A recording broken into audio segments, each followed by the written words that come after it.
My girlfriend Willow never would have imagined in her wildest dreams that after she got into a car accident and lost her memory trying to save me, I would turn around and dump her without hesitation.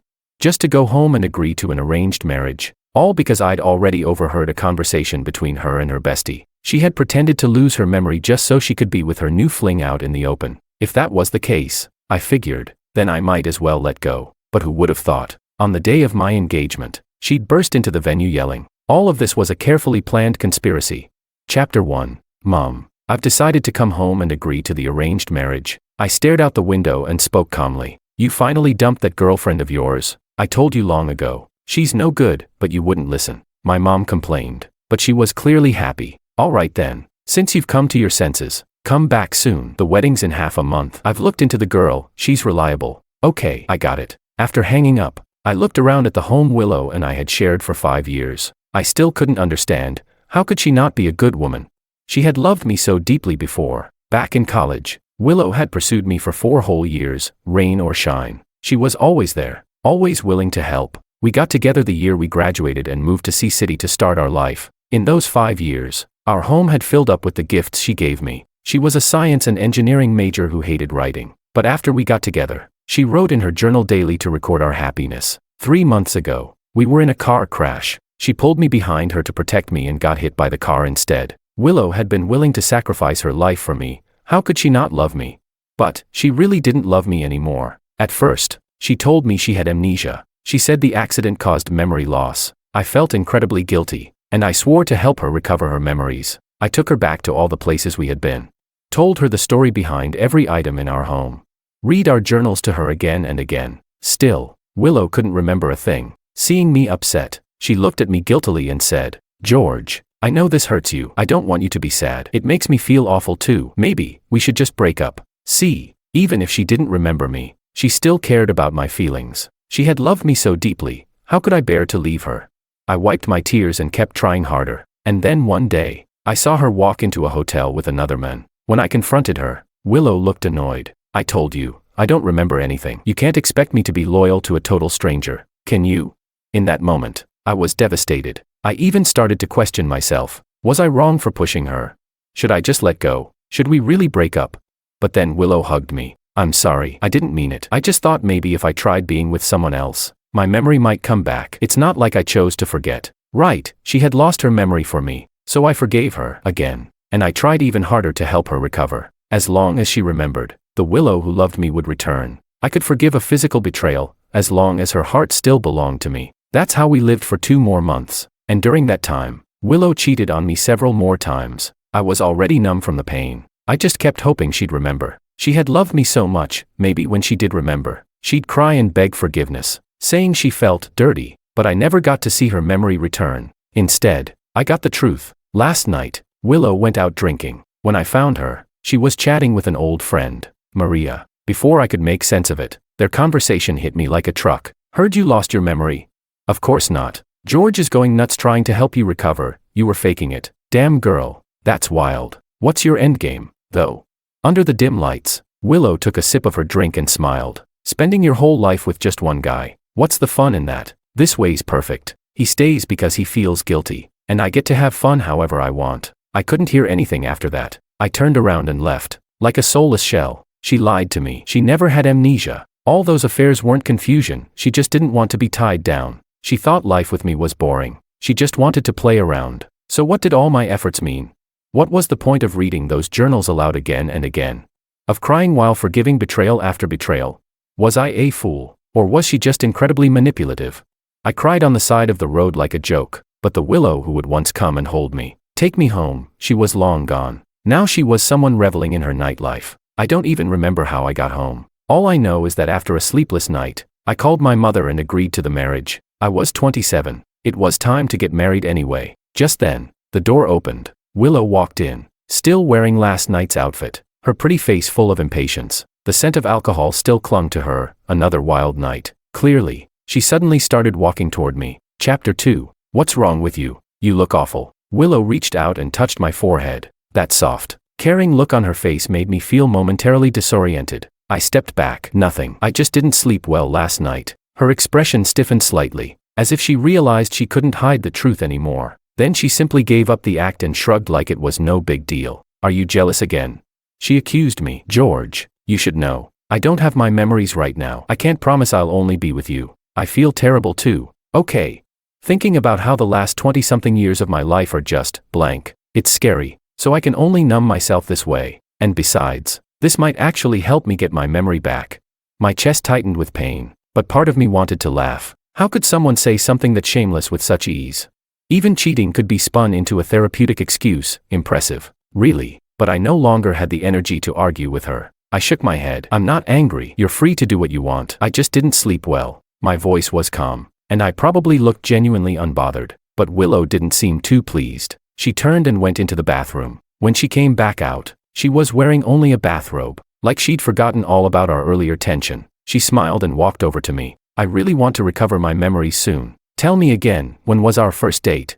Our first date? I had brought roses early in the morning to pick her up. She wore a white dress. We spent the whole day at an amusement park, then went to a movie, and ended with a candlelit dinner. Everything went perfectly that day. Even the crosswalk lights all turned green as we approached. It wasn't until much later that I found out Willow had actually done a full rehearsal the day before, walking through the entire route herself to make sure everything would go just right. She gave me the most flawless first date possible. I forgot. I gently shook my head, then turned and tossed a stuffed toy into the trash bin. It was the prize we won at a claw machine that day. When I turned back around, Willow looked furious. George, what are you doing?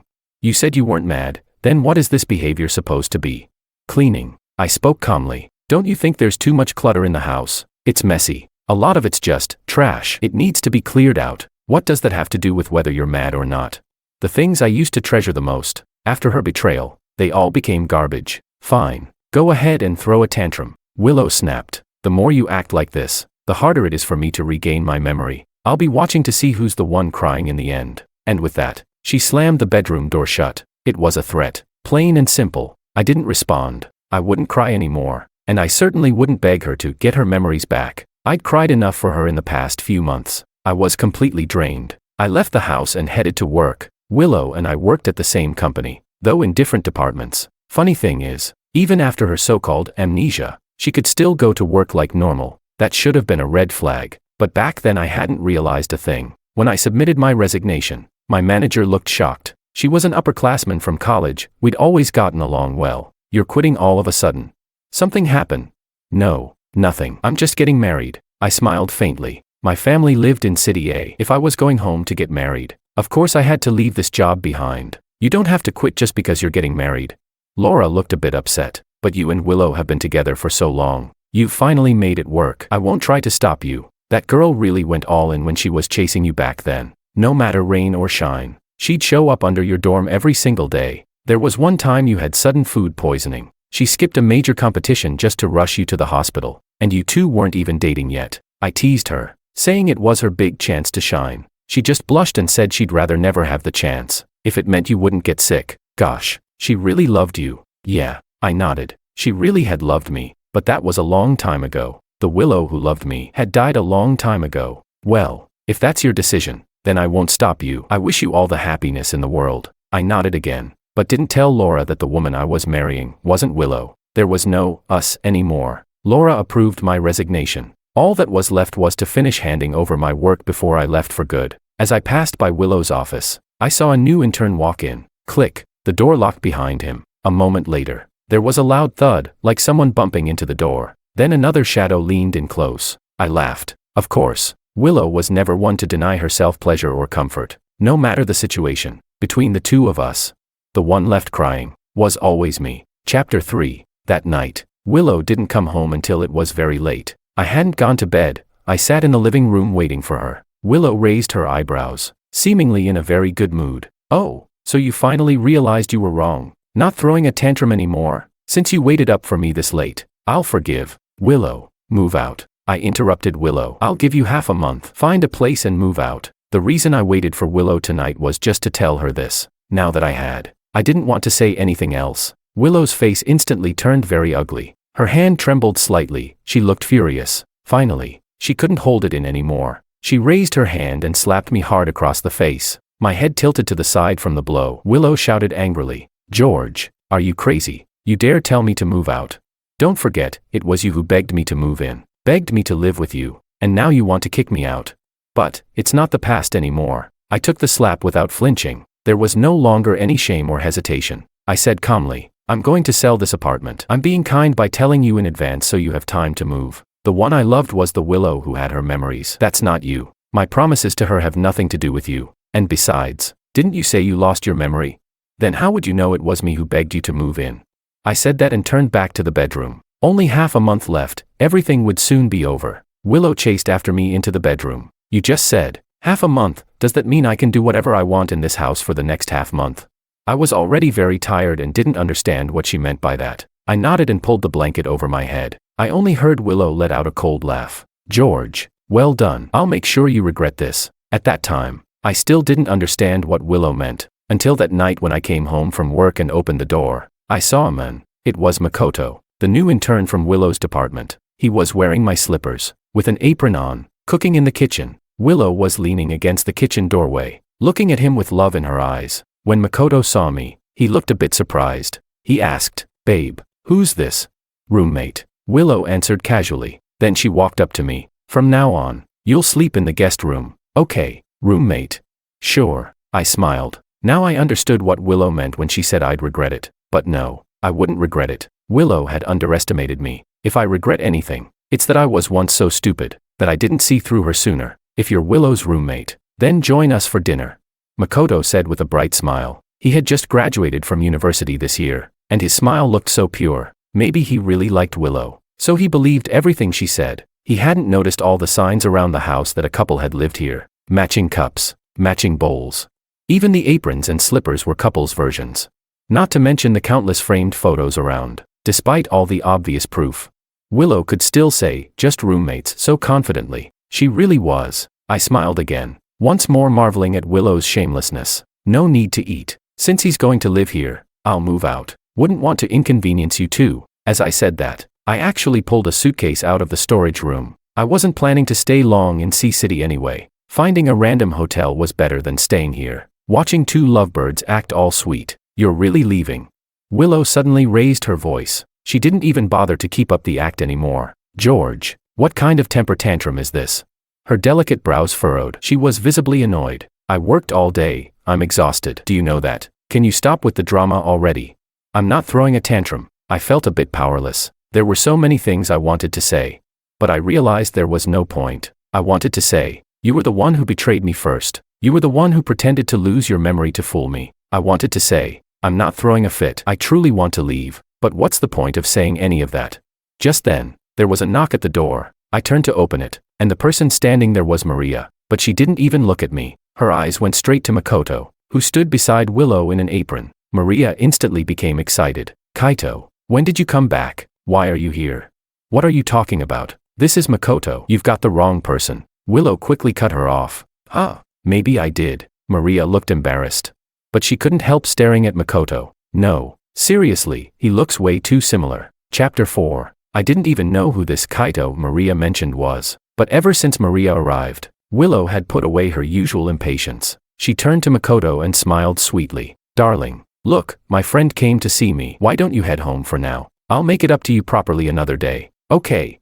Sure, whatever you say. Makoto smiled, not minding at all that their date had been interrupted. He took off his apron, put on his coat, and left with ease. Maria suddenly realized she might have intruded and looked a little awkward. Did I just interrupt something? No. Willow smiled. But what brings you here all of a sudden? I knew they probably wanted to talk, so I didn't stay. I turned and went into the bedroom. At that moment, Willow tried to cover things up unnecessarily. She says she was my high school classmate. I thought chatting with her might help me recover my memory faster. I almost laughed. At this point, was there really still a need to lie? The fake concern was laughable, but I just nodded. All right, you two chat. Behind me, Maria had already begun lowering her voice, but I still clearly heard her words. I came by because I heard you were faking your amnesia. Figured I'd drop by to see the drama for myself. But hey, what's with that guy just now? Oh, just an intern from the company. Kind of interesting. That night, I still slept in the guest room, leaving the master bedroom to Willow and Maria. Later, I got up to use the bathroom, and I found that Willow and Maria were still chatting. Maybe they thought I was already asleep, because they weren't keeping their voices down. And that's how I clearly heard Maria say, I saw Makoto today. And he looked so much like Kaito. For a second, I really thought Kaito had come back. How did you end up messing with someone like that? Wait, do you still like Kaito? I suddenly froze mid-step, an unexpected wave of dread washing over me. It always seemed to be like this, at the most random moments. I'd overhear truths I couldn't bear to know, and yet, my instincts always told me I had to hear them. Of course not. Willow paused for a moment before speaking again. I really didn't like Kaito anymore back then, and when I got together with George, I genuinely liked him too, but you know what? As the years have gone by, I've felt more and more like being with George is just boring. I'm tired of it. He even proposed to me recently. The moment I imagined spending the rest of my life with him, I felt scared. So that's why you pulled the whole amnesia act. Girl, you really went all in, Maria said with a sigh. What about Makoto, then? What's going on there? He's not a stand-in for Kaito, Willow said after a moment. Maybe I just like that type. That statement was as good as a direct admission that she did like Makoto. I suddenly let out a bitter laugh. Yeah, she'd already made it obvious, hadn't she? All the others were just taken to hotels, but Makoto, he'd been brought home. That Kaito must have been Willow's ex, or someone she had feelings for in the past, but she'd never mentioned him to me, all these years, and she'd still kept secrets from me. I never noticed a thing. The worst part? Willow was tired of me. I gave a silent, bitter smile. Maybe I really was just that dull of a person. No wonder she found life with me boring. It was because of my mediocrity that her past and new lovers all seemed so vivid in comparison. In the end, it wasn't that those other men won against me, it was that I lost to Willow. I quietly returned to the bedroom, pretending I hadn't heard anything. I had already given up anyway, hadn't I?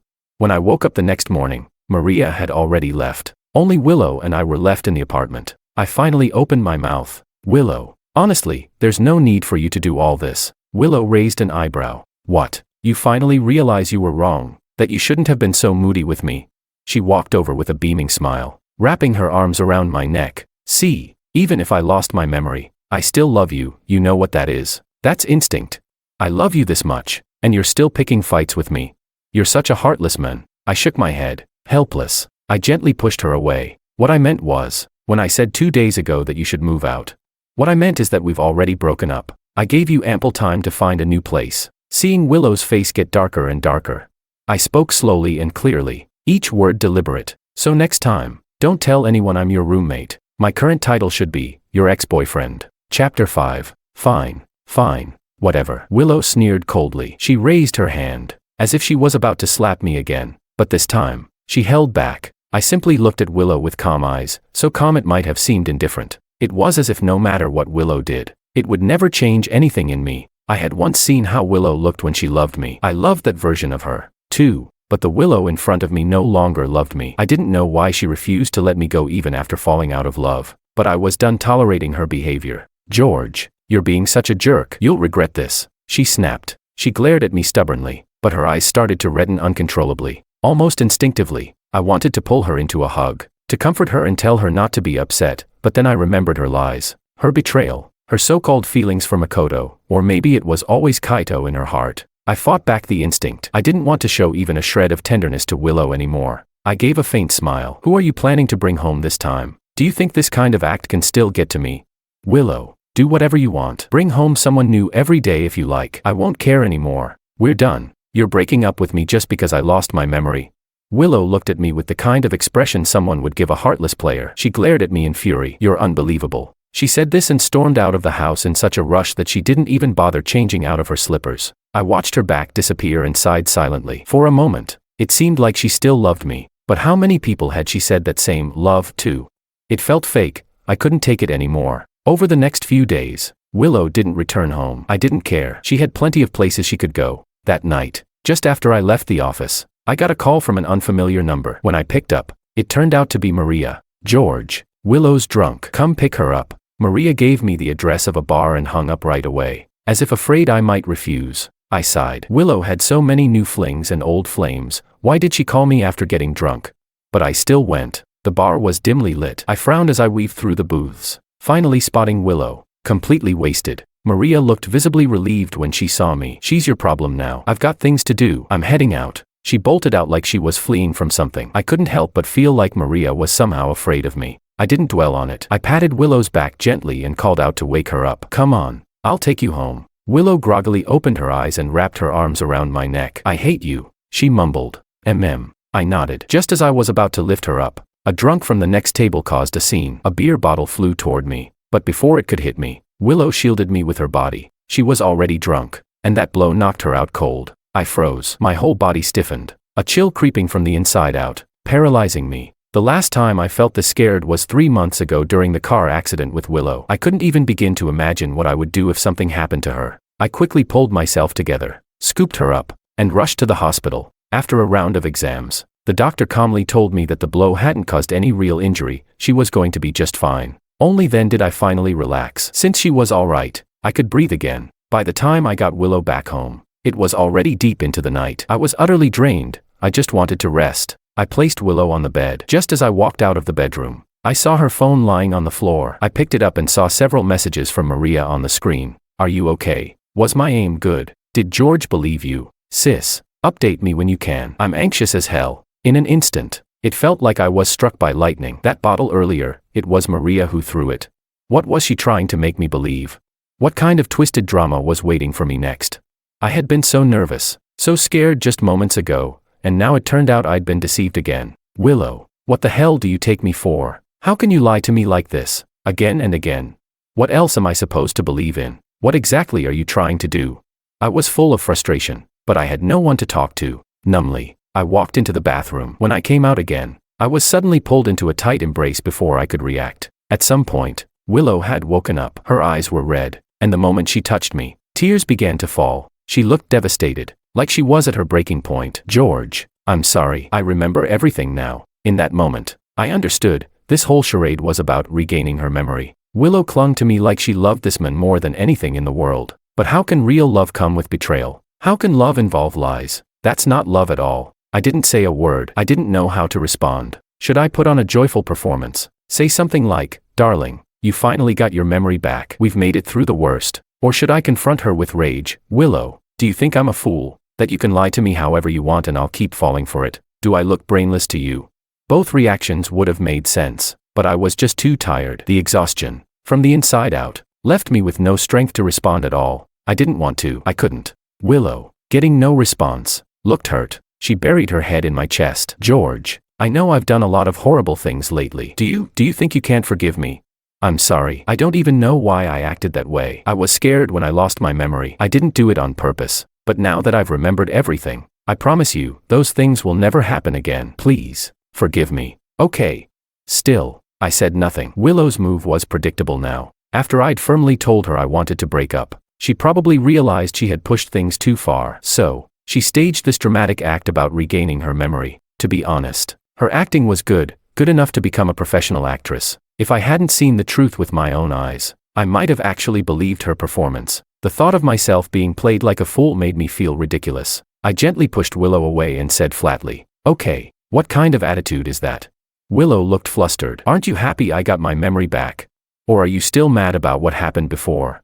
I know what I did was wrong back then, but you said before you'd forgive me for everything. I didn't say I wouldn't forgive you. I pushed her away again. I'm just really tired today. I want to rest. With that, I turned and walked into the guest bedroom. After all, there were only 7 days left until I left. Whatever Willow wanted to do now, I no longer cared. Chapter 6. The next morning when I woke up, to my surprise, Willow had made a full table of breakfast. I hadn't seen her this sweet and eager to please since the early days, back when she was chasing after me. Now, she looked completely devoted, like she loved me with all her heart. Darling, back when I lost my memory, you read me your diary every day to help me remember. The more I think about it, the more I realize how deeply in love we were back then. How about we visit our old college? I can take a few days off. Let's relive those happy times, just like before. Wouldn't that be nice? Willow looked at me expectantly. I should have refused. This woman, with her fake affection and her carefully constructed lies, what was there left to hold on to? But Willow was the only woman I had ever truly loved in all these years. Even if this was the end, then let me indulge myself, just this once. I nodded. Sure. Day 1, we went back to our alma mater. Like ordinary college students, we walked hand in hand across the campus, even sneaked into the cafeteria and had a meal there. Willow laughed with such joy that I couldn't help but laugh along with her. At the same time, all company matters were wrapped up. I had officially resigned without issue. Day 2, we visited the park where we had our first date. Same walk, same smiles, Same happiness as years ago. I deleted every single photo of us from all the years we were together. Even those stored in the cloud, everything, gone. Day 4. We watched the sunrise from the mountaintop. Willow leaned against my chest, thinking I was asleep. She casually responded to flirtatious messages from Makoto right in front of me. So it turned out that anyone could be called darling. I acted like I hadn't seen it. I didn't feel pain anymore anyway. Day 7. In the rose garden, Willow suddenly pulled out a ring with teary eyes. We've been together for 5 years. We really love each other. Time has proven it. I want to marry you. Will you? I didn't reply. 3 months ago. It was right here that I proposed to her, only for her to get so scared she staged an entire fake amnesia drama. And now she's proposing marriage? What's the point of this? I gave her a faint smile. Can I tell you my answer tomorrow? All right. Willow looked a little disappointed, but she didn't press. Our vacation ended, and we returned home. What Willow didn't know was, tonight would be our last night together. Her phone vibrated nonstop. I already knew, it was Makoto. She had spent these 7 days with me, which meant Makoto had been ignored for 7 days. Of course he'd make a fuss. Sure enough, Willow looked at me cautiously. Maria asked me to come out. Go ahead. I nodded and even gently handed her the bag. Wait for me. I'll be back soon. Willow said it with conviction, as if she'd made up her mind about something. I said nothing. I wouldn't be waiting. After she left, I quietly began packing away everything that held memories of us. Things that once symbolized happiness and love had become nothing but trash. Turns out, 5 years of memories can be cleared out in just 3 hours. When I finished, the only things left in the apartment were Willow's. Once she moved out and the place got sold, it would really be over. By sunrise, Willow still hadn't come back. Good. Saved me the trouble of a meaningless goodbye. At 8 a.m., I took a cab to the airport. As I boarded the plane, a slow smile spread across my face. Finally, it was all over. Willow, we don't ever have to see each other again. Chapter 7. Willow walked through the door just 5 minutes past 8. In her hands was a box of dumplings, from my favorite little shop. At this time of day, I would normally be up already. She needed to be fast. If I'd already eaten breakfast, her thoughtful gesture would be wasted. But what Willow never expected was that when she opened the door, what greeted her wasn't me waiting for her like always, but a home.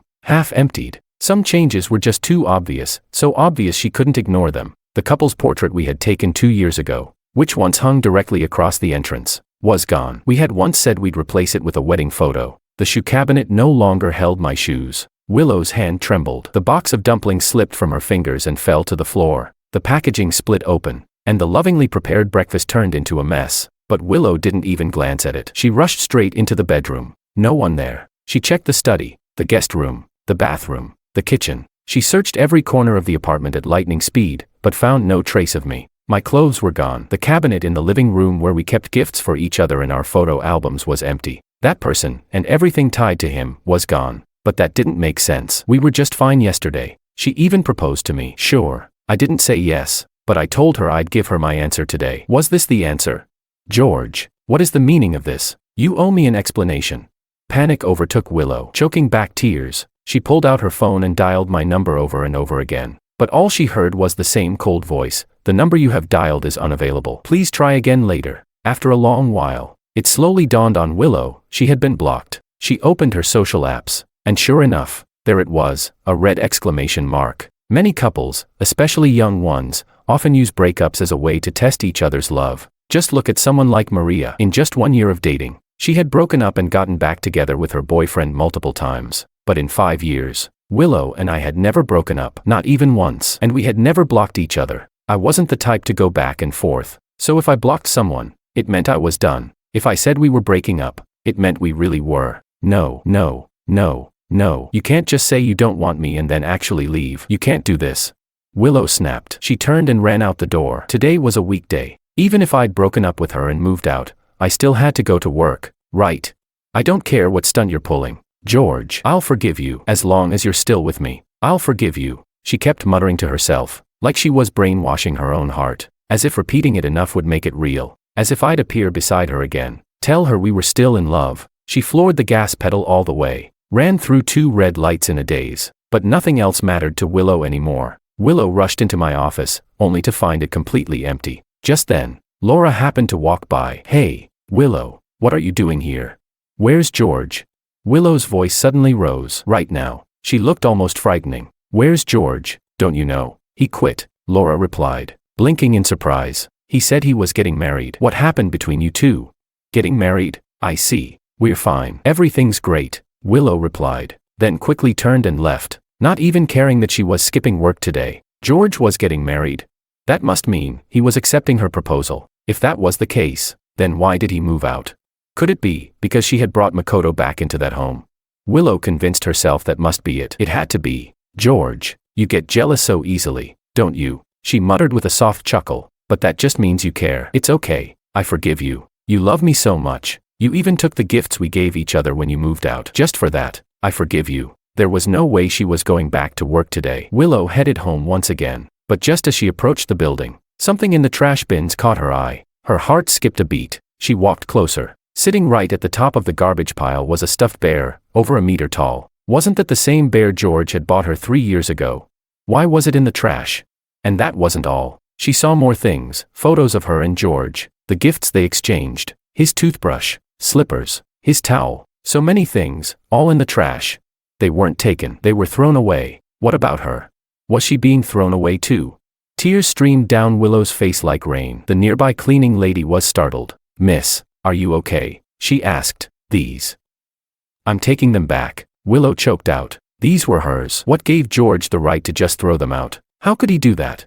But they're all dirty, the cleaning lady said hesitantly. Willow froze. She looked up, and sure enough, the bear that used to be soft and clean was now stained and grimy. Just like a once beautiful relationship, now tainted. Even if she forced herself to pull it back out, cleaned and sanitized it thoroughly, the thought would still linger. It was once in the trash, covered in filth. How could she ever hug it again without feeling disgusted? It was such a simple truth, and in that moment, Willow finally understood. It wasn't just those once loving mementos that had been abandoned. It was their relationship. It was her. George, you can't do this to me. I made mistakes. You can yell at me, punish me, but you can't just throw me away. The cleaning lady was frightened. The young woman before her was crying and saying things she couldn't understand. She wanted to comfort her, but didn't know where to start. But Willow didn't need anyone else's comfort. She stubbornly pulled those dirty gifts and photos out of the trash. It's fine, she told herself. I'll wash them. They'll be clean again. As she scrubbed, her tears wouldn't stop. She truly regretted everything, but what could she do now? After finishing, Willow sat numbly on the couch, completely lost. Then, there was a knock at the door. Willow's heart leapt. She ran to the door in a rush. It must be George. He came back. He regretted it. I knew it. I knew he couldn't really leave me. Chapter 8. But when the door opened, standing outside were 2 unfamiliar men. They introduced themselves. Hello. We're from the agency. The property owner has commissioned us to sell this apartment. You must be Miss Liu, right? Mr. Wang asked us to let you know. Please move out as soon as possible. George is selling the apartment. Willow's voice was filled with despair. George is actually selling this place. How could he do this to me? The agents looked visibly awkward before they came. The owner had already warned them someone was still living in the apartment, and they'd need to persuade her to leave before the place could be sold. But the commission for the listing was double the market rate, so the agents had no choice but to come anyway. The woman before them looked educated and composed. Surely she would be reasonable. Miss, we're just acting on behalf of the owner. He's decided to sell the property, so naturally, the apartment has to go. May we ask when you plan to move out? If he wants to sell it, then sell it to me. Willow quickly calmed herself. This is our home. I won't let him sell it. Her mind drifted back to 5 years ago, when we had just started dating. We had both just graduated from college, both still living in rented apartments. When Willow shyly brought up the idea of moving in together, I had firmly said no. Back then, she was hurt, thinking I didn't want to live with her. But then I told her, seriously, not until I buy a home, and I meant it. Just 2 weeks later, I bought this place, with help from my family for the down payment. Willow had been deeply moved. This man said he'd give her a home, and he really did. I didn't just talk about love, I acted on it. We lived here together for nearly 5 years. This wasn't just a property, it was our home. How could he just sell it? Are you serious about buying it? One of the agents asked again. Willow nodded with conviction. Yes, I'll buy it. She had some savings from work over the years. Even if she couldn't afford it outright, she'd take out a loan or borrow the money. She would not let someone else take this place. After she sent the agents away, Willow pulled out her phone and started calling mutual friends, one by one. Do you know where George is? Can you get in touch with him? Finally, after the 8th call, she got an answer. Wait, you didn't know? He's getting married today. I thought he was marrying you. What the hell is going on? The friend was from our college days. Willow's hand trembled, and her phone slipped to the floor, but the voice on the other end was still perfectly clear. I saw it on his old roommate's social media. He said George was getting married today. Isn't it with you? Can you tell me where the wedding is being held? This was the second time Willow had heard that I was getting married. Maybe Laura had misunderstood earlier, but now there was evidence on social media. Could it be true? Was George really getting married? But to whom? He's my boyfriend. How could he be marrying someone else? This is impossible. Moments later, Willow found the social media post. It was an electronic wedding invitation, with the hotel's location pinned. Yes, George was definitely getting married. A wave of pain crashed down on Willow, so intense she couldn't even breathe. After years of being together, she of course knew that my family lived in a city, but to leave without saying a word, to just disappear and go get married. George, how could you do this to me? I won't let you marry someone else. You're my boyfriend. If you're getting married, it can only be with me. Chapter 9. Willow made a snap decision and bought the earliest flight she could find. By the time she arrived in City A, it was already 2 in the afternoon. She grew increasingly anxious, and as soon as she got off the plane, she rushed into a cab headed for the hotel. It was rush hour, and they got stuck in traffic. While waiting, Willow kept sending messages to George's chat, even though he had already blocked her. She kept hoping, what if George suddenly unblocked her? Then he would see her messages, wouldn't he? George, you're not allowed to marry someone else. I'm telling you, you can't marry anyone else. I know I messed up. You can punish me however you want, but you can't marry someone else. You proposed to me. You said you wanted to marry me. How can you go back on your word? But hope was just that, hope. That glaring red exclamation mark never disappeared. He hadn't unblocked her. When Willow finally arrived at the hotel, the wedding seemed to have already started. Without an invitation, she was stopped at the entrance and could only plead with the security guard. I'm a friend of the groom. His name is George. Right, he knows me. Please, I'm begging you. Just tell him I'm here. If he knows it's me, he'll definitely come out to see me. Miss, I'm really not trying to be difficult, but if you're really a friend of the groom, then you should be able to contact him. Just ask him to come pick you up, right? The guard looked troubled. It was someone's big day. If he let in someone who might cause trouble and ruin the wedding, he could lose his job. Besides, the girl in front of him looked disheveled. She really might be here to stir up drama. Willow begged until her lips were dry, but the guard still wouldn't let her in. At that moment, the wedding ceremony was being live-streamed onto a large screen outside the hotel. The guard pointed at the screen. Look, you can watch it from here. It's the same thing. Willow's face instantly went pale. On the screen, the couple was exchanging rings, and the smiling groom, wasn't that George?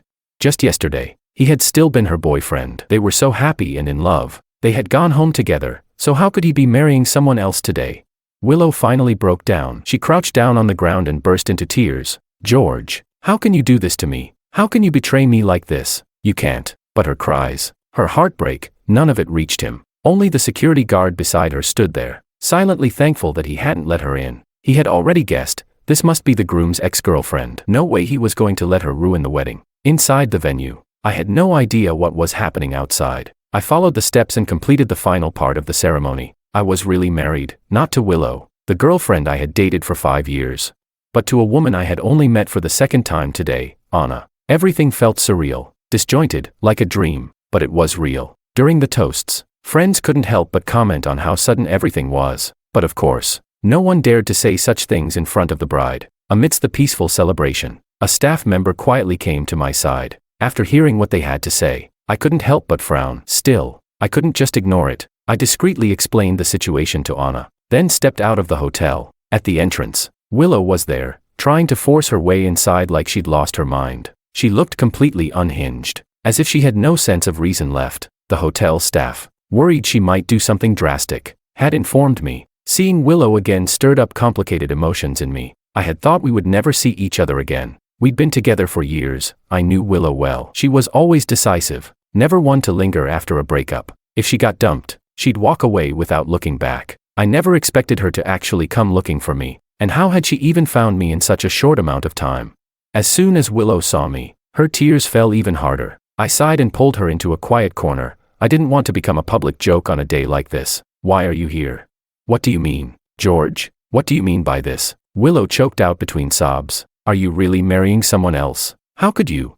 The wedding ring still fresh on my finger, the groom's suit still on my body. She had just seen me exchange rings with another woman. It was a done deal. Yet Willow still couldn't accept it. How could you marry someone else? How could you do this to me?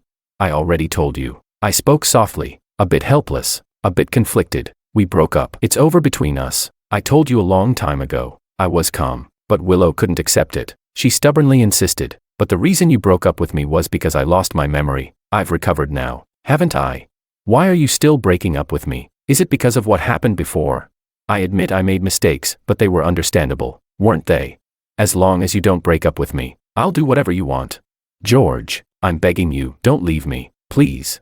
Willow, I heard what you said to Maria that day, I said, giving her a bitter smile. In her pale, stricken expression, I said the cruel truth. At the bar that day, you told her you never actually lost your memory. You pulled off this whole drama. You lied to me, just because you thought being with one man your whole life was boring. You just wanted to play around. You wanted novelty, excitement. You thought this setup was perfect. I stayed because I felt guilty, and you were free to do whatever you wanted. You played me for 3 months until I found out, until I told you I wanted to break up. And then you suddenly said your memory was back, because you realized you couldn't keep the game going. But Willow, you and I both know, there was never any memory loss. Life isn't some cheesy soap opera. Where do you think all that melodrama actually happens?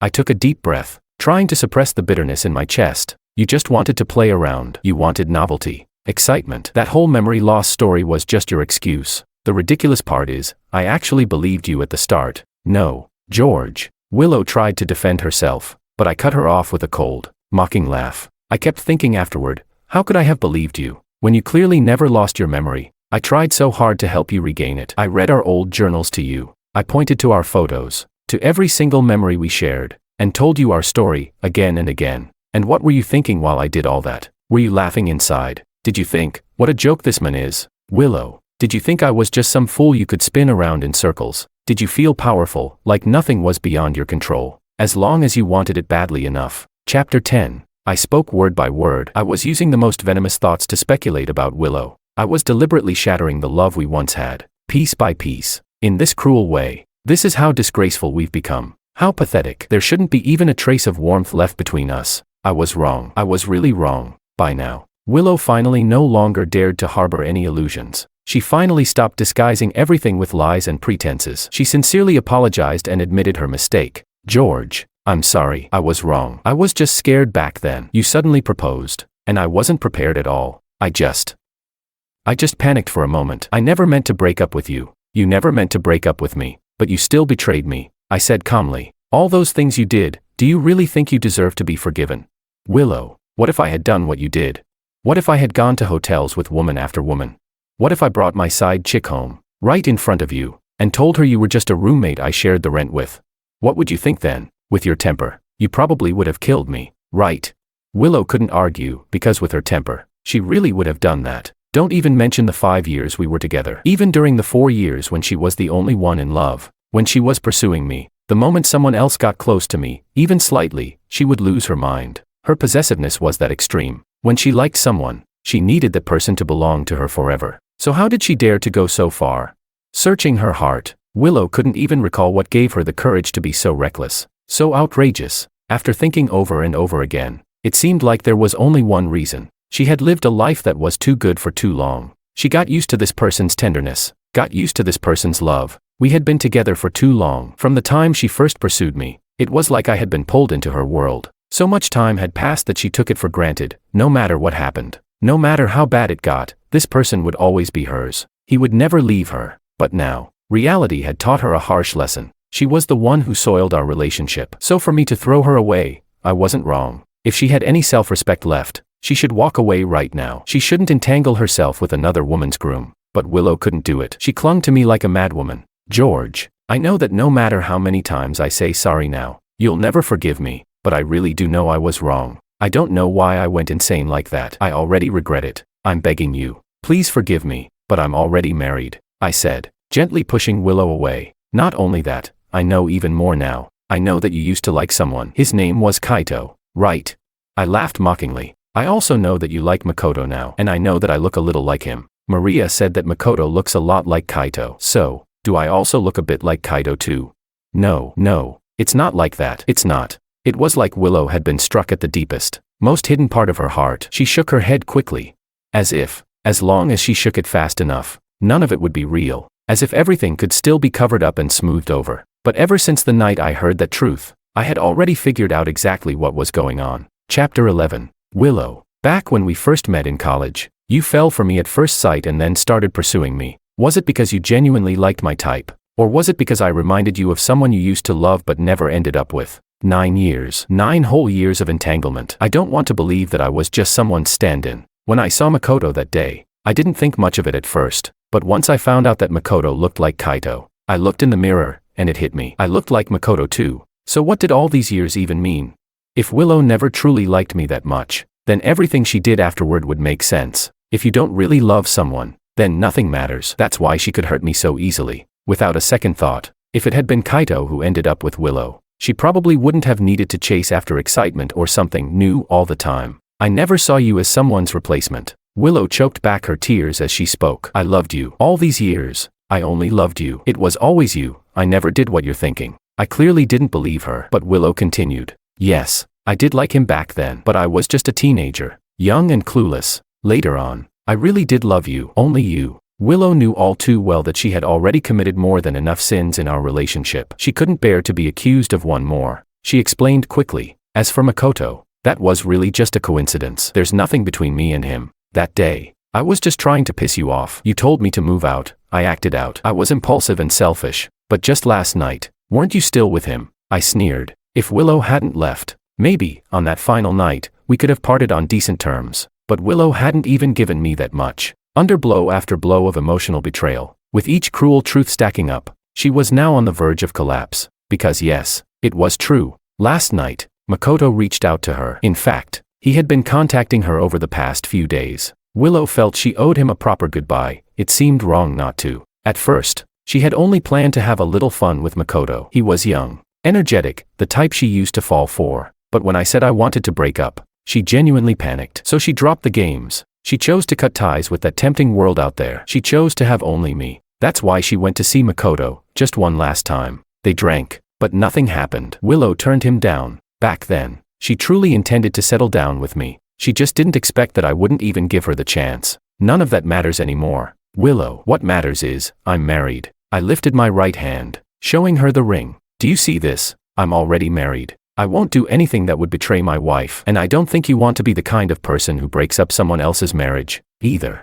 So, Willow, I hope you'll have some self-respect. I came to see Willow this one last time only because I wanted to put an end to all of this, our love, our mess, our long-standing entanglement. That's it, nothing more. I would never allow myself to cross that line. When did you decide to get married? Willow suddenly asked. Having let out all her emotions, she had finally regained her composure. After all, weddings don't just happen overnight, and it's not like you can randomly find someone suitable to marry just like that. Chapter 12. Half a month ago, I began. I found out half a month ago that you never lost your memory. I realized you've been lying to me all along. I knew you were fully conscious when you betrayed me, so I chose to get married. It was an arranged marriage set up by my family. Is that a problem? I didn't look back and walked straight into the hotel. The Wang family runs a sizable business in City A. I have an older brother, and my family has never really put much pressure on me. Over the years, I've always done what I wanted. I never thought something like an arranged marriage would ever involve me. But after Willow betrayed me, and just when my family happened to need someone to enter a marriage alliance, when Anna said she was willing to marry me, I agreed. Maybe accepting such an arrangement isn't so bad after all. I mean, the relationship I spent years building up still ended in failure, didn't it? It turned out to be a complete joke, meaningless in the end. As soon as I entered the hotel, I saw Anna standing there. From her angle, she could just see Willow a short distance away. It's human nature to be curious. I couldn't help glancing a couple of times. Hope you're not upset, Anna said with a smile. But don't worry, I'm not the jealous type. She's my ex-girlfriend. I smiled back. But don't worry, I won't be contacting her again. I'm not worried. Anna nodded and reached out to take my hand. Come on, only 2 tables left to toast. All right. After the final round of toasts, we returned to the new apartment that had been prepared in advance. Funny enough, it was actually my first time visiting this place, but all the daily necessities were already set up, so there wasn't much for me to worry about. I hadn't been involved in any part of the wedding planning from beginning to end. I must be one of the most laid-back grooms in the world. After getting ready for bed, Anna walked out. We sat facing each other in the living room, and to my surprise, I felt a bit awkward. I cleared my throat and said, I'll sleep in the guest room.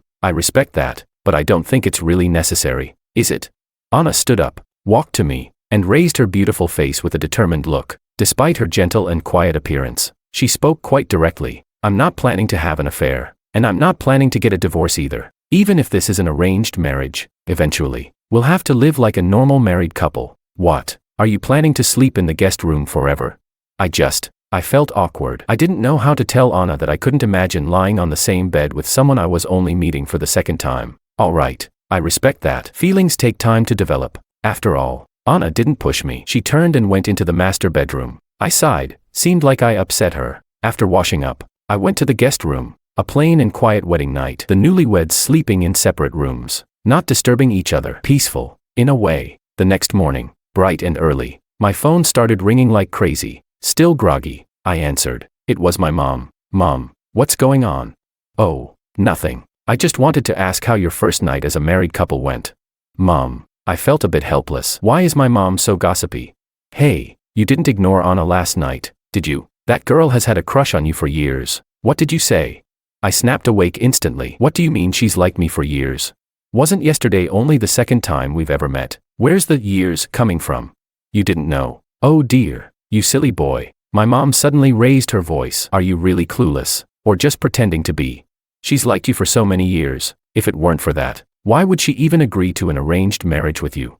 The call ended, but I still hadn't fully processed what I just heard. I thought Anna and I were just in a straightforward marriage alliance. I never got involved in the family business, and I didn't know much about any dealings between our families. I never gave the marriage arrangement much thought, but now, after we're already married, I'm suddenly told there's more to it, that this was actually the result of a long-standing secret crush turning into reality.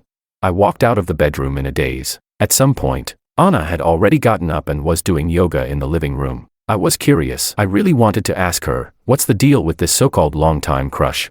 But if she really does like me, how am I supposed to deal with that? Things between me and Willow are still a complete mess, tangled and unresolved. In the end, I didn't ask. I turned and left the apartment, not noticing the slight disappointment in Anna's eyes behind me. I was ready to finally tell you the story. Why didn't you ask?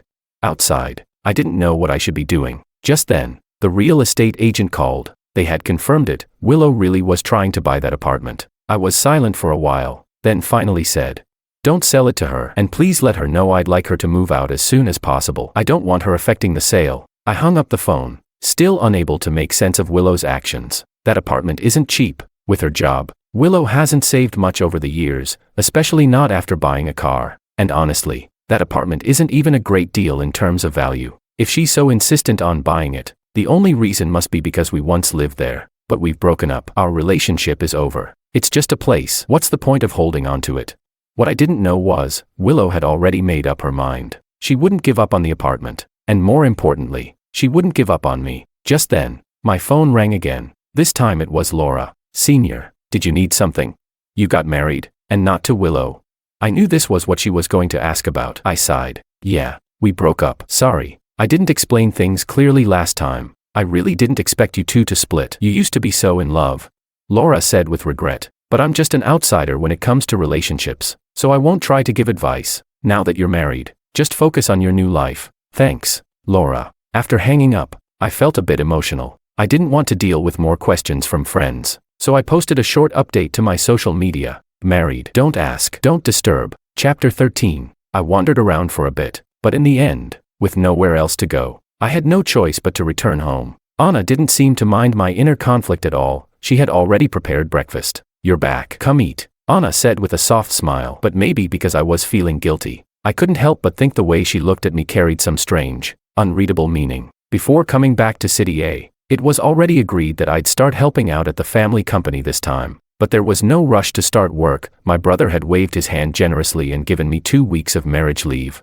Normally, right after a wedding, couples would go on a honeymoon. But Anna and I were in an arranged marriage. We hadn't discussed any of this before the wedding. We had literally just added each other on social media yesterday. The more I thought about it, the more I felt like Anna had really gotten the short end of the stick. Thinking this, I took the initiative to speak up. "Where would you like to go for our honeymoon?"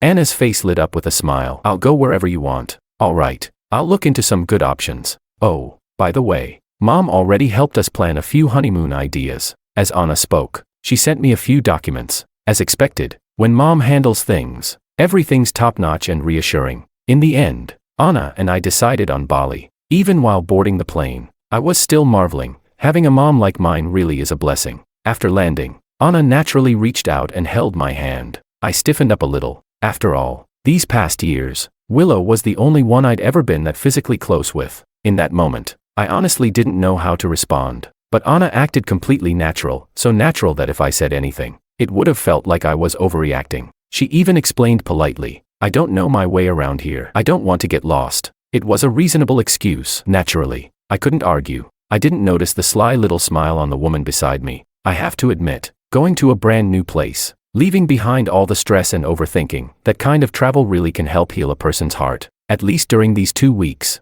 I thought about Willow far less than I used to. Still, Anna's occasional displays of intimacy kept throwing me off balance. For instance, just now, Anna casually swept her hair aside, exposing most of her bare back right in front of me. My face instantly flushed red. I didn't know what to do. Anna, however, just sighed and said, "Help me zip this up, will you?"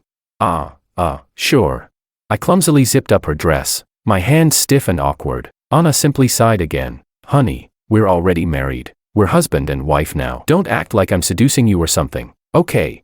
I'm just not used to this yet. I tried to explain, a little embarrassed. That's just how I am, slow to warm up to people. There was a reason it took Willow 4 whole years to win me over. "That's all right. I don't mind," Anna said with a smile. "At least it shows you're not someone easy to conquer." The conversation was getting more and more awkward, and I didn't know how to respond anymore. Anna didn't press the issue further. Later, we dressed up in traditional local outfits. Anna even excitedly hired a photographer to take pictures of us. In front of the camera, Anna naturally wrapped her arms around mine, then gently pulled my hand onto her waist. In public, even though I was stiff and awkward, I did my best to appear affectionate. Anna seemed genuinely happy. After getting the pictures, she uploaded them to her social media. The 2-week honeymoon flew by quickly. On the day we flew back, Anna looked a bit reluctant. Who knows when we'll get to go on a trip like this again? Chapter 14. If you want, I can go with you anytime. I said it seriously, since we were already married. No matter how it started, I would do my part as a husband. Great, Anna smiled. I believe you. I have 2 projects on my hands right now. Once I finish them, let's go on another trip. Okay. I want to go to Northern Europe, and I want to see penguins in Antarctica. Would you come with me? Though, I'm really afraid of the cold. If you want to go, I'll go with you. We walked and chatted. After half a month of being together, things between us no longer felt awkward or stiff like before. Just then, my phone rang. It was a call from the hospital. Willow had been in a car accident. She was in the ER, and I was listed as her emergency contact. I hadn't expected this. It had already been half a month. She was still in City A. And even more unexpected, she was in an accident. But this was a life or death matter. Even if we had broken up, I couldn't just turn a blind eye. I explained the situation to Anna. She nodded. "Go quickly, I'm coming with you." My mind was a mess. Why did things always happen like this? I didn't want to hear anything more about Willow. Not good news. Not bad news. Nothing. But she always showed up against my will. On my wedding day, like that. And now, again like this. We rushed to the hospital, but what we saw there was not what we expected. Willow wasn't lying in an operating room. She was sitting on a bench, a small bandage on her forehead. Other than that, she seemed completely fine. Nowhere near what the call had made it sound like, in emergency surgery. A surge of frustration and anger shot straight to my head. I was practically shaking as I shouted, "Willow, do you think this is funny?" I didn't believe for a second that such a minor injury required the hospital to contact her emergency contact. It was obvious, Willow had used the accident as an excuse to see me. Why did she always have to be like this? Why did everything have to go her way?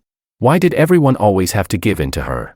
Seeing me furious, Willow panicked. She admitted she had her own motives, but she just wanted to see me.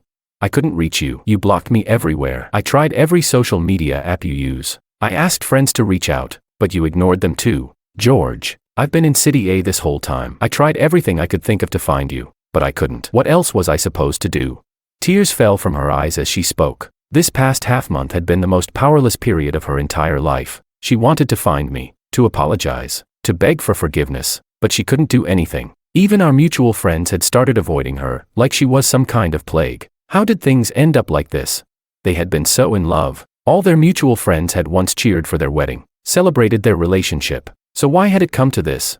That's when Willow noticed the woman standing next to me. We were standing so close, wearing matching rings. Every detail screamed to the world that we were husband and wife. We were now each other's closest, most intimate partner. And her, what was she now? Wasn't all of this supposed to be hers? Wasn't she supposed to be the one standing next to me? The wedding half a month ago, it should have been hers. So why wasn't it? Who ruined everything? It was her. No one else. She understood the logic, but she just couldn't accept it so easily. Willow wept bitterly. George, you used to love me so much. You still love me now, don't you? This young lady. Anna stepped forward as she spoke. My husband and I came to see you today because we were told you were seriously injured in a car accident. Out of basic human decency, we came to check on you, but it seems we were completely overreacting. You clearly didn't need us here. So let me kindly remind you, coveting someone else's husband is wrong. I don't care how loving or happy you two were in the past. That's exactly what it is, the past. If you were really that happy, he wouldn't have married me. He is my husband now. I trust you're not the kind of person who would deliberately try to ruin someone's marriage. Anna smiled again, then added, also, setting someone else's husband as your emergency contact is really quite rude. Please don't do that again. As she finished speaking, Anna gently took my hand. Let's go, darling. All right. I turned around without a shred of hesitation. Every time I saw Willow, I felt exhausted. Whether it was the arguments or the endless rehashing of the past, it all felt pointless. Arguing over who was right or wrong. Arguing over whether we still loved each other. What was the point? There was none. None at all. George, you can't treat me like this, you can't. Willow shouted. You promised you'd marry me. You said you'd never leave me. Willow was devastated, desperately trying to use memories of our past love to pull me back, but I walked away without looking back. Absolutely resolute. I didn't care what Willow did after that, whether she returned to C City or stayed in City A. It no longer had anything to do with me. I threw myself into work at the company. No breaks. My older brother didn't go easy on me just because we're family. A mountain of tasks landed on me, and I had no time or energy left to think about Willow. Half a month flew by. One day, I came home and, surprisingly, Anna had gotten back earlier than me. Anna was always intensely focused on her career. Even during our honeymoon, she had built up a backlog of work. For the past 2 weeks, she'd been working overtime almost every day. You're back, Anna said as she pulled me toward the dining table. Come on, let's have dinner. I ordered it from a nice restaurant. It should taste pretty good. All right, I didn't refuse, but when I looked at the dishes more closely, I was surprised. They were all my favorites. How did Anna know?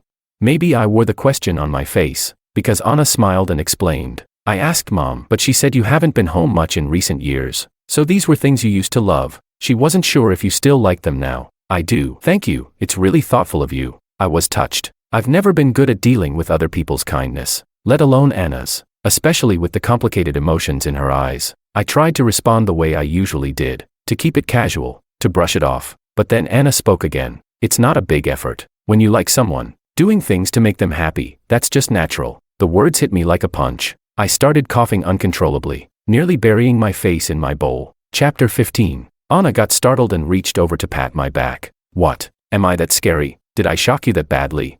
No, it's just, I didn't expect that. I hurried to explain. Didn't my mom already tell you? She said you've liked me for many years. Anna kept throwing emotional fastballs one after another. I couldn't even keep up. I looked at Anna, a little dazed. She let out a helpless sigh. So, do you want to eat first? Or hear my story first?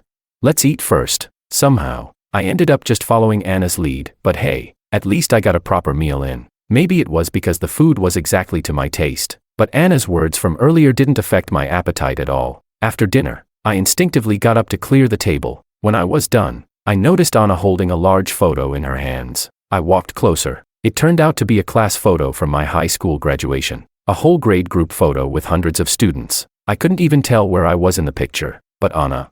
She pointed me out in the crowd instantly. And then she pointed at someone else in the photo. That one's me. I was in the top left corner. She was in the bottom right. We were practically on opposite ends of the diagonal. We were so far apart in the picture, and in real life, I had never known that one of my high school classmates had been Anna. Seeing my blank, confused face, Anna shook her head, exasperated. I knew you wouldn't remember me, but it's okay. I remembered you. Anna began telling the story. It wasn't even a complicated one. The Anna standing before me today is beautiful, elegant, poised, and intelligent. She seems to embody every possible compliment. But 10 years ago, back in high school, she wasn't like that at all. Back then, she was shy, overweight, and had a face full of acne. But she also had one thing that often paints a target on someone's back: good grades. People like that always seem to attract hatred for no reason. So inevitably, she became the victim of random acts of cruelty. To adults, teenage bullying is just kids being kids. Nothing serious,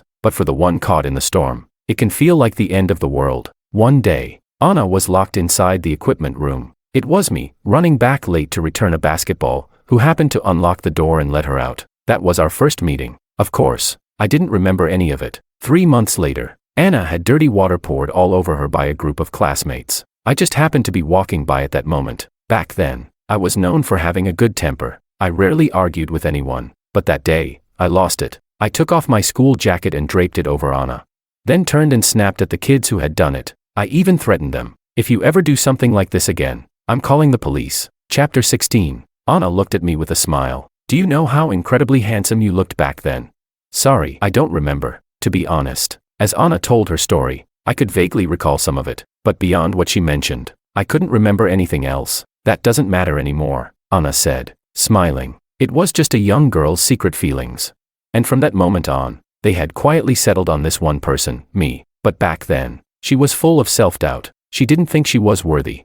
So she started working hard to become better. Maybe when you're in a dark place, you'll cling desperately to anything that gives you hope, just to avoid drowning. I had become Anna's one thread of hope during those 3 years. She also learned how to fight back when people bullied her. After the college entrance exams, Anna had planned to confess her feelings to me, but something far more dramatic happened to her instead. Turns out, I was the long-lost daughter of a wealthy family, Anna said with a crooked, sarcastic smile. For the first 18 years, when I needed them the most, they were nowhere to be found. And when I didn't need them anymore, they showed up. And when they did, they came in hard, controlling every part of my life. Anna laughed bitterly. They sent me overseas, saying it was for some elite education. But the truth is, they were just ashamed of how I looked at the time. I wasn't good enough for them, and I couldn't resist. Whatever they wanted, they made happen. But they never expected that I would use all of that as a stepping stone. During her years abroad, Anna seized every opportunity to rise. She leveraged her family's money, connections, and resources. Soon, she had built a business of her own. By the time she returned home, she was completely transformed. No longer the ugly duckling she had once been. Later, I joined the family company. I spent years focused on my career, but my parents still refused to acknowledge me. To them, I'm just a woman, and women are supposed to get married. All my achievements meant nothing. What mattered was that I needed to find a man. I didn't know what to do back then. I didn't want to be handed off to just anyone. I didn't want to go on endless blind dates. Then one day, I met your mother. I knew who she was, and I also knew you had a girlfriend. Anna closed her eyes. But that's the kind of person I am. Even knowing you had someone, I still wanted to marry you. I told your mom I wanted to propose a marriage alliance. I figured, if she rejected me, I'd give up. If I got turned down, I'd just marry someone else and be done with it. But after talking to her, she actually said she'd ask you. And what I didn't expect at all was that you said yes. Anna looked at me seriously. George, I like you. It's been 10 years. I've worked so hard just to get to your side. I fell silent. The truth is, the first time Mom brought up the marriage alliance, I said no. Back then, I was still desperately trying to help Willow recover her memory. I wasn't thinking about anyone else's feelings at all. But fate has its own sense of irony. The very next day, I found out Willow had been lying to me. So I agreed to the marriage alliance. At the time, I really believed it was just a simple arrangement. I never imagined it would lead me to a woman who had been silently in love with me for 10 years. 10 years? How could I possibly deserve that? I'm sorry. You don't need to apologize. Anna cut me off with a soft smile. You didn't do anything wrong. Why would you need to apologize? My feelings were never your responsibility. In your world, we've only known each other for a month, so you don't owe me anything. I'm telling you all this not because I expect anything from you. I just don't want to hide it from you. I don't want to lie. I want absolute honesty between us. It's okay if you don't like me. For me, marrying the person I love is already the greatest happiness. Anna said it with grace and calm, but I could still see the sadness behind her eyes. I've been hurt in love before. So I knew she wasn't as composed as she seemed. I sighed and looked at her seriously. Anna, I have to be honest with you right now. I can't say that I love you, but we're married. And if I'm ever going to fall in love with someone again, it's going to be you. I'll try my best to fall for you. Just give me some time. Okay. Anna reached out and hugged me. I've waited 10 years, of course I can keep waiting. You're amazing. Loving you is the greatest blessing in my life. Can you make me even luckier? Fall for me a little sooner, will you? I will. I nodded seriously. I would fall for Anna, soon. A woman like her doesn't deserve anything less. Chapter 17. On New Year's Day, Anna and I went home to have dinner with my parents. My mom sighed emotionally. I just knew you two would be a good match. Seeing how well you get along now really puts my heart at ease. Anna and I just smiled without saying anything. The truth was, we'd been married for several months. And we were still sleeping in separate rooms. But so what? We were getting closer day by day. It was only a matter of time before we became even more intimate. Just then, my dad chimed in. Well, since you two are getting along, you should start thinking about having a baby soon. Your brother's kid is about to start kindergarten. You know, I nearly choked, coughing uncontrollably. Anna, however, just smiled and said, sure, we'll listen to you and Mom. Once we left the house, Anna naturally took my hand and explained with a smile, don't worry, I'm not going to pressure you like they do. I just said that to make them happy. I know. I nodded. Of course I knew. The way things were between us now, this was all because of me. Anna was even helping me explain things to my parents. How could I not be moved? Our two families lived close by. So we just walked home hand in hand. And somewhere along the way, I suddenly felt, if life kept going like this, it really wouldn't be so bad. But that peaceful feeling vanished the moment I saw the person standing at our door. Willow. What was she doing here? Willow slowly turned around, staring straight at me. She seemed to ignore Anna completely, looking only at me with stubborn eyes. I've been waiting for you for a long time, she said. Why are you waiting for me? I replied calmly. And how did you even find out where I live? After so long apart, is the first thing you say to me really an interrogation? Willow let out a bitter laugh. I quit my job in C-City. I came to City A for you. I tried everything I could think of just to find your address. And now that I've finally found you, why are you so cold to me? Do you really need to ask? I said impatiently. Don't you know what kind of relationship we have now? We broke up. We're not connected in any way anymore. I'm married now. Why are you still coming to find me? So what if you're married? Do you love her? You two are just in an arranged marriage. Willow shouted. You used to love me so much. There's no way you could fall for someone else that easily. Then she suddenly laughed. I probably seem like a total lunatic to you, don't I? I feel like I've lost my mind, like you've driven me insane. I said nothing. She wasn't wrong. She really did look like someone who had gone completely mad. After laughing, Willow kept going. But so what? I love you. Even if that love drives me crazy. Even if people laugh at me. Even if I lose everything because of it. I don't care. Willow raised her hand as she spoke. There was a ring on her right hand. The same ring I had given her when I proposed. See, you already proposed to me. I was just too scared back then. I only said no temporarily. I was always planning to marry you someday. Why couldn't you just wait for me? I stayed silent. I didn't even know how to communicate with Willow anymore. She was completely delusional now, lost in her own world. No matter what anyone said, she wouldn't listen. Anna let out a cold laugh and pulled out her phone to make a call. What's going on with you guys? How did an outsider get in? She hung up, and soon, the security guards came running. They looked at Willow with helpless expressions, then turned to explain to Anna and me. She's been loitering near the entrance of the community for days now. We've been refusing to let her in. We don't know how she sneaked in this time. That's our mistake. We'll take her out right away. I don't want to see this person at our doorstep again, I said calmly. Yes, of course, sir. Don't worry. We'll make sure of that. George, you can't do this to me. You can't treat me like this. Willow was dragged out by the guards. Even though she was clearly unwilling to leave, Anna didn't hold back. If you try anything like this again, I'll call the police. It wasn't until we were inside that Anna dropped her forceful exterior. She turned to me, looking a little uncertain. Are you mad at me? Mad? What for? I was confused. Anna explained herself. For the way I treated her. Are you angry at me for that? Why would you think that? I sighed and gently patted her head. You're my wife. This is our home. She broke in and started saying all kinds of nonsense at our door. She was completely out of line. You drove her away. You did the right thing. Why would I blame you? I thought maybe you'd still feel bad about hurting her. Hearing Anna say that, I felt even more helpless. Why would you think that? I haven't contacted her at all these past few months. You saw her yourself. She refuses to talk to anyone. I don't know what else to do, other than avoid her. Then let me handle it. Anna looked at me seriously. You said it yourself. We're husband and wife. Your problems are mine too. If you don't know what to do, just leave it to me. Okay, I nodded. The truth is, I've already tried everything I could with Willow. I spoke to her kindly, explained things clearly, and told her many times that there was no longer any possibility between us. I tried to end things on a good note, to give us both a little dignity, but she refused to listen. She went so far as to quit her job and follow me all the way from C-City. If she cared about me this much now, then why did she cheat on me so recklessly back then? She hurt me so deeply. Did she really never think there would be consequences?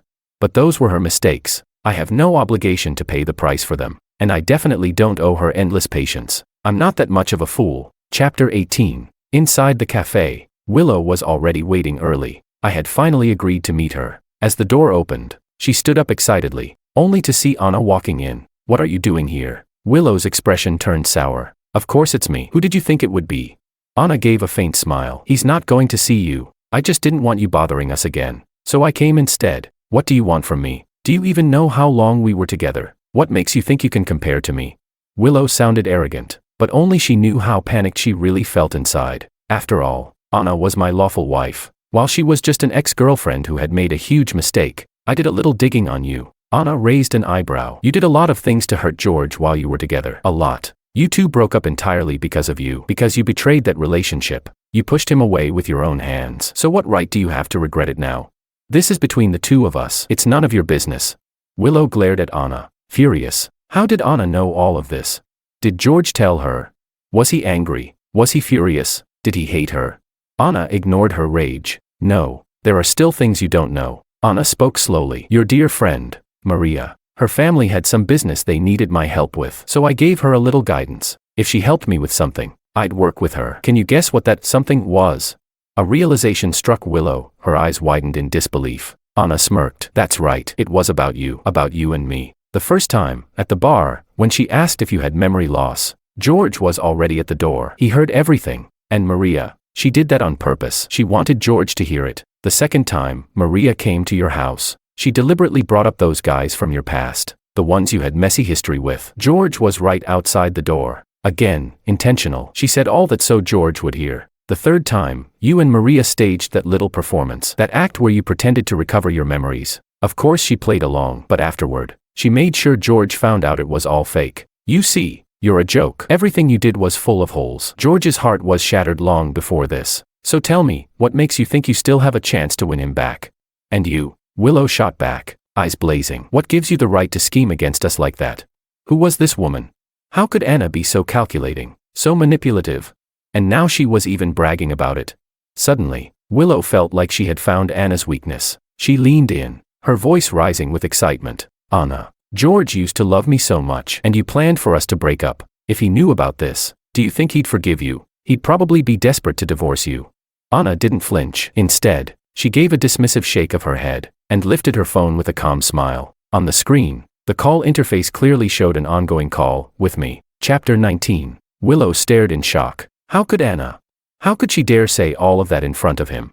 But Anna simply smiled. I told him, I'd never lie to him about anything. Even if I committed crimes, did the worst things imaginable, I'd still let him know. That includes scheming against you. But have you ever thought, maybe the reason my plans worked, is because you did something wrong in the first place?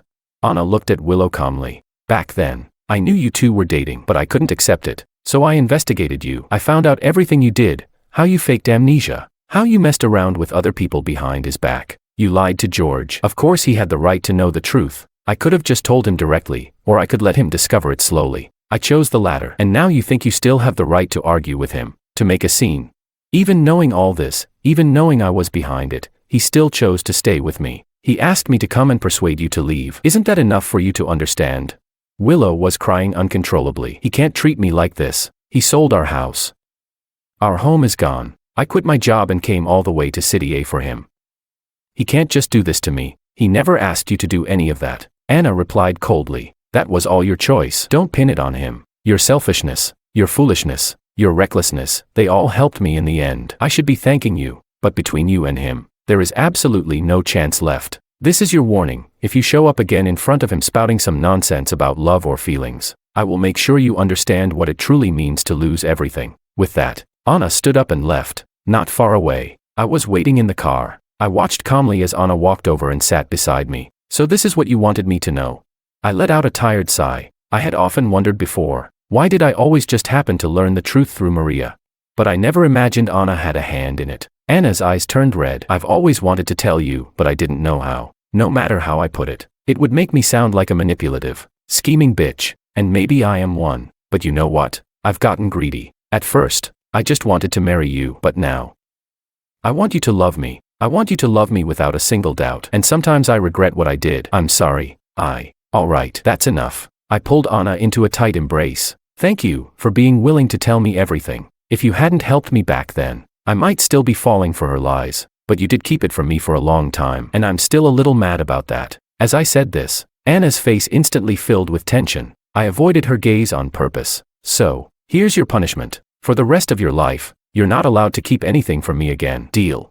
Deal. Anna nodded without hesitation. Since I said that, it meant I was done holding it against her. Anna hugged me tightly. You're so good to me. I could only sigh. No one wants to be manipulated. No one wants to be made a fool of, led around in circles. But what was done was done. What else could I do? Was I really going to cut Anna off completely because of this?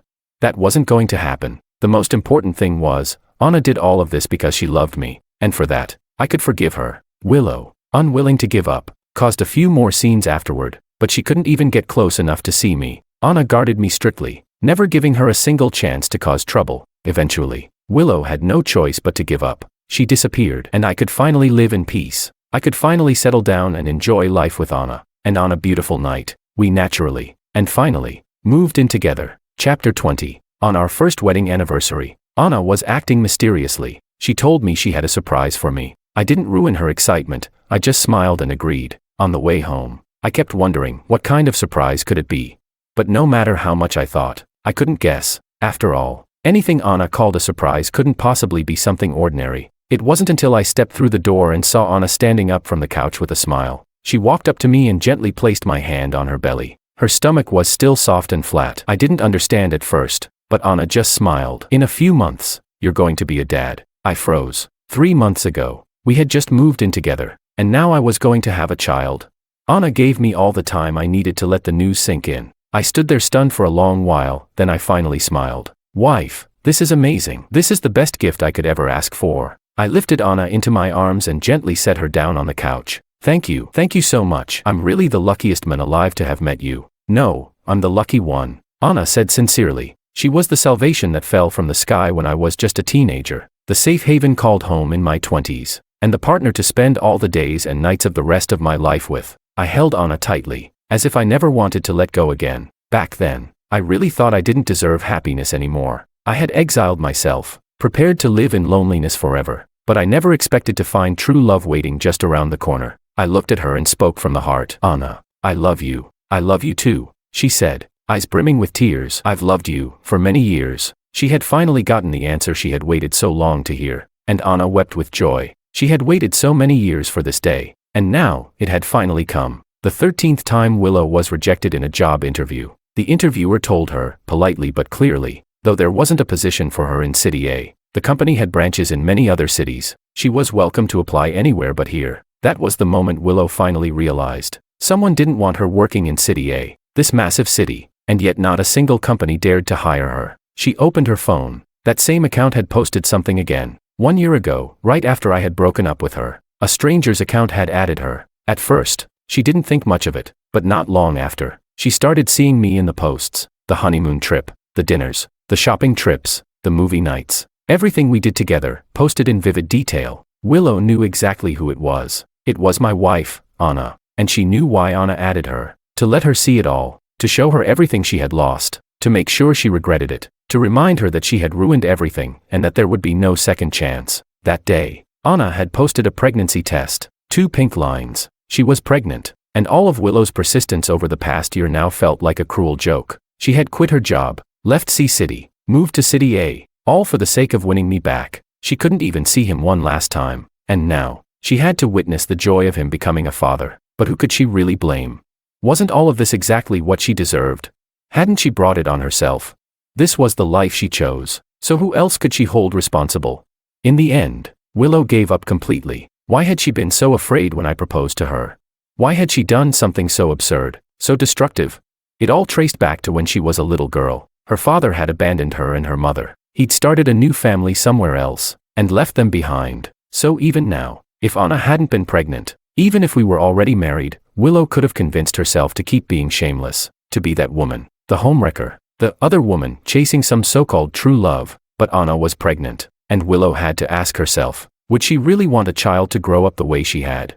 The answer was no. So whether she wanted to give up or not, this time, she had no choice. With a bitter smile, Willow deleted Anna from her contacts. If City A had no place left for her, then she'd leave, start over in a different city. But she knew she'd never be happy again. She had made too many mistakes. She deserved this, to lose the one she loved, to live in loneliness forever. Once, all she had ever wanted was a home, a person to love. But after finally getting those things, Why had she thrown them away with her own hands? This was karma. She had brought this upon herself. She had said, "I regret it," countless times, but regret could no longer change anything.